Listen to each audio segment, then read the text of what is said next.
Good afternoon.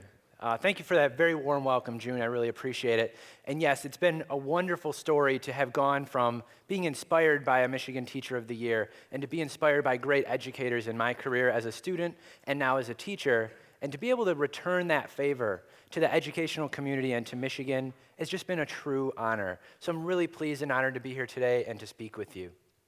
What I'd like to talk with you about today is a little bit about my journey this year. The Michigan Teacher of the Year program begins in June and culminates the next June. So I have been on tour, so to speak, for the last 10 months.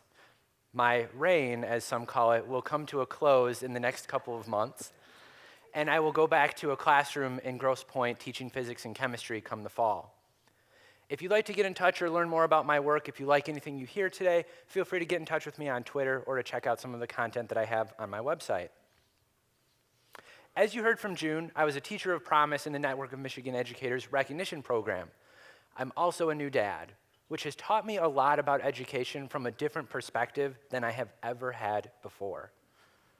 Where many of you know as parents that you think about the students who you serve, but also you think about how your student is being served, I now wear both of those hats. I'm also a husband to an educator, a special education teacher in Rochester Public Schools. I'm a science teacher at the high school level. I teach chemistry and physics.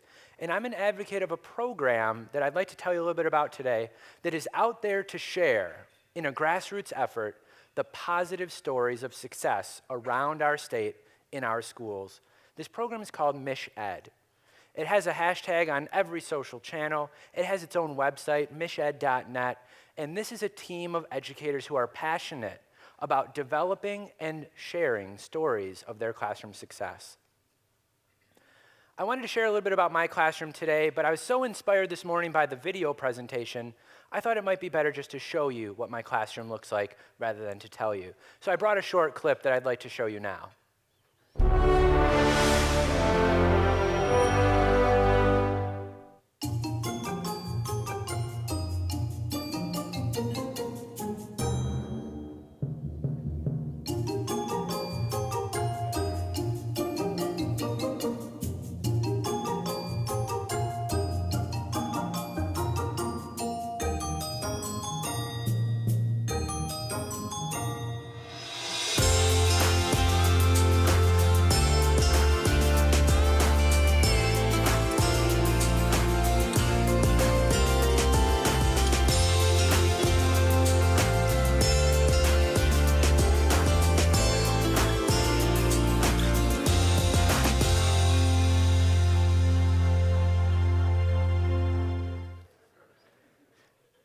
So, as I've learned in my short teaching career, the most powerful lesson that anyone could have ever given me about education is this: telling does not equate to teaching, and remembering does not equate to learning.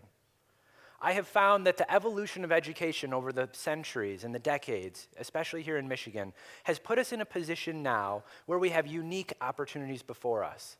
And if we ignore the potential, as the governor said this morning, for students to collaborate, create, and to connect, we're ignoring that potential for empowering our students as learners today and future workforce people for tomorrow. My classroom has engaged students where they are with mobile learning, with project-based learning, and with bringing science to life for kids at a variety of different levels. But I wanted to share with you my journey through this year and also my journey as a teacher that brought me to understanding education in the way that I do. And I couldn't have done it without a number of great mentors along the way. But I want to talk to you about some generational signposts of education, some things that may make you think the people in this generation can remember when. And when I've talked to my parents and other relatives, I've learned that these things seem to hold true and common among the knowledge and experience of all of us as learners. What I'd like to talk to you about first, my parents' generation, the baby boomers, were in classrooms that actually embody the archetype of a classroom in our culture. They were post-World War II, following a model of education that was based off of a military model. It had the classic teacher as a plant manager model for what was happening with teacher and learner. We were training students to have the skills and the basic knowledge to put them into a manufacturing world that they would then inherit. The jobs in the market and the economy of that time matched very well what students were being given and prepared for in their classrooms. This is where the archetype of the classic classroom emerged. Desks in rows, students being trained to fall in line to do what they needed to do because that's how much of their workforce experience and careers would look. But three things seemed to happen during this time. We separated students based on perceived ability. We separated the learning and the thinking from the actual doing. And for some reason, it became divested, school and the real world. And if we've heard anything here today, we are realizing from all of our speakers and all of the projects that these things cannot continue, that these things must change. Because as time has gone on, the world doesn't just revolve around manufacturing. While that is an important part, there is so much more. And so as time went on, the next generation, Generation X, is denoted best if you think about the movie Ferris Bueller's Day Off. Could I get a show of hands if you remember the movie Ferris Bueller's Day Off? Great. This doesn't work as well when I talk about this with my students. But in the movie Ferris Bueller's Day Off, Ben Stein played a history professor, and he was talking about in his class voodoo economics. And at this time, he was the expert in his room. The students had to pay attention, learn all their knowledge from him, and there was no back and forth. He answered his own questions, and kids fell asleep. This model of the classroom and this model of teacher as expert continued until about the 90s, when we started to see a new model emerge with Generation Y. With the information surge and the dot-com boom, we noticed that information was not just held in the hands of an expert teacher, but that it was readily available to us from a variety of sources. At this point in time, the history of education starts to emerge things like school violence. The considerations of a teacher was much more. They were much more than just content knowledge and teaching and instruction. We had to think about how students learned because of advances in cognitive psychology. We had to think about students' emotional well-being. And that advancement helped us to become decision makers as teachers, not just experts in content knowledge and not just training the next generation of workforce. But now that brings us to today. Generation Now, Generation Z as some call it, or IY. This is the iPhone, the iPod generation, the first generation of people in human history who will not know a world where mobile web did not exist. The first generation of kids are in classrooms right now who won't know a world where they couldn't look up anything that they wanted on their phone on demand. We as teachers cannot continue thinking that we are the only knowledge holders, that we are the experts, but that instead we have to move past just knowledge and we have to move to the skills necessary to use that knowledge in meaningful and constructive ways. We as teachers have emerged as facilitators. What we do now is we don't just tell students things, but we create an experience, a learning experience that allows them to construct their understanding. And this evolution of education has put us at an interesting crossroads now, because the generational signpost of modern era is the mobile web. The fact that at any moment you can connect with anyone and just about anything anywhere in the world. If you were to come and talk to me about my classroom more afterwards, you would hear that many of the great practices that I have embraced are because of things that I learned from connecting with strangers online. A premise that is terrifying to me as a parent, but empowering as an educator. I have learned that by connecting with teachers in Japan on Twitter and with teachers in New York on Instagram, I can learn about their classroom practices and they can learn about mine.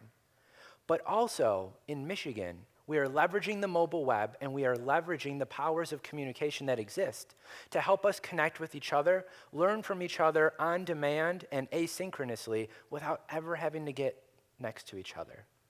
I can learn about what's happening in Alpena more quickly than I could drive there to see it in person. And I think that that signpost really encourages us as educators in today. But it also has put a bit of a challenge before us, because as educators, we're competing with all the knowledge that's accessible to students out there today. So we do have to do more. We can't just respond to this change by doing the same things better. We can't replace an in-person lecture with a video lecture. We have to go beyond that. We have to do things differently.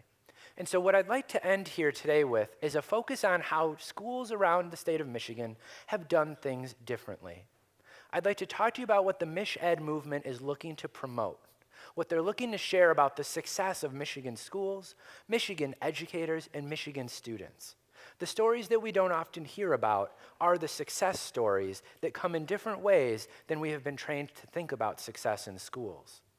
And as we heard this morning, very few of the presentations or the hallmarks of the remarks given were about test scores or rote knowledge. They were about students creating, connecting, and collaborating. And it's not that accountability in a traditional sense isn't important. It's that we have to do that and more. That to prepare students for jobs that will exist in a world where the mobile web dominates everything, where I can order something for my household on my phone while I'm sitting and waiting for my coffee at Starbucks, that is a world that requires more than just knowledge. And so I'd like to talk to you about some of the innovative things I've seen across the state this year. What I'd like to talk to you about here relates to something you've seen, this PureMichigan campaign. I love it. It is absolutely a great branding for our state. And I'd like to even encourage us to think about education in a similar way with PureMichigan. I encourage you to check out the miched.net website and learn more about these stories. But success around the state, I think you'll resonate with it if you hear about these stories. The first, my home district of Grosse Pointe. I'm a science teacher from Grosse Pointe North High School, and what I have learned in the past 4 years at Grosse Pointe North High School is that we have a culture of learning that we have fostered in our teachers and in our students and in our community. We have teachers who collaborate and work next door, across hallways, across buildings. They get together in like-minded groups to investigate new trends in education. They research them. They enact action steps in their classroom, and they get together to share their findings and talk about what worked and what didn't. Through the last 4 years, we have engaged in a professional learning community at our school that has resulted this year in our ACT scores going up in every subject area. And our composite score went up nearly a full point, which, if you are a statistics fan, is very challenging to do. Very challenging to accelerate your scores on a norm-referenced exam. So what we have found is that by embracing a culture of learning where teachers share, classrooms share, and we work together, that collaboration can lead to success. In Metro Detroit, we have seen that there are a number of schools that do things differently. North Point Academy is a charter school in Highland Park. I had the opportunity to visit them last month. There's a tremendously innovative music teacher there named Joe Versalino. Joe teaches music to kindergarten through 8th grade, and if you saw him teach, you would know how artful it is to teach kindergartners in the morning and 8th graders in the evening. He has his kids recording albums, and they are published on iTunes. They've performed at Cobo Hall. They've performed in Nashville. He's taken his show on the road, and his kids are creating, collaborating, and connecting. Up north in Boyne City, we have the Boyne City Public Schools, where Boyne City High School is a distinguished and innovative school by Apple.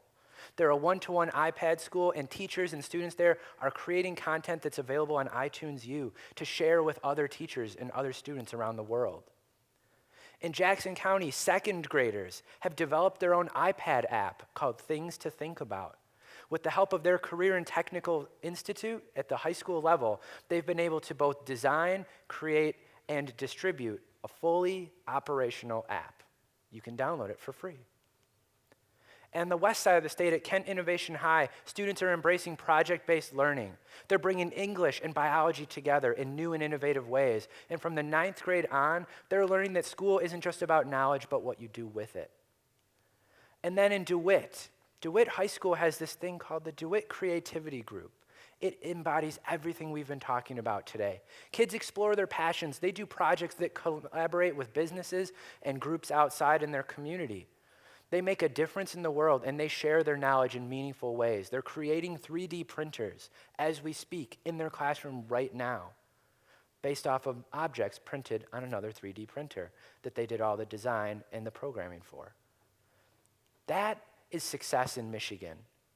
And we know as educators that this couldn't be possible if we didn't have great teacher training. And so I want to tell you lastly about a program that I'm involved in. I'm a state coordinator for a STEM training program called Modeling Instruction. And we have a math-science partnership grant that is helping us bring STEM training to educators all around Michigan. And it's a full 3-week immersion model of training for hands-on, inquiry-based, project-based, creative, collaborative, connected learning that they can bring back and use in their classrooms next year. This program and all the success stories around Michigan have really helped me to learn 2 things this year.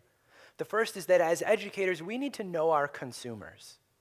We need to know what they are about, what they want, and that the information is not any longer in the hands of the seller, but is in the hands of the buyer. So it is no longer a buyer beware market. Education is a seller beware, caveat venditor. We need to do things differently and not just the same things better. And finally, if I could leave you with one thing, it is that we don't often hear the success stories of Michigan schools.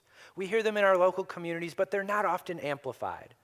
I have been so encouraged this year by what I've seen around the state and what I've seen from the Department of Education that I can do nothing but encourage you to think positively about our outcomes and our outlook in Michigan education. Thank you very much for your time today.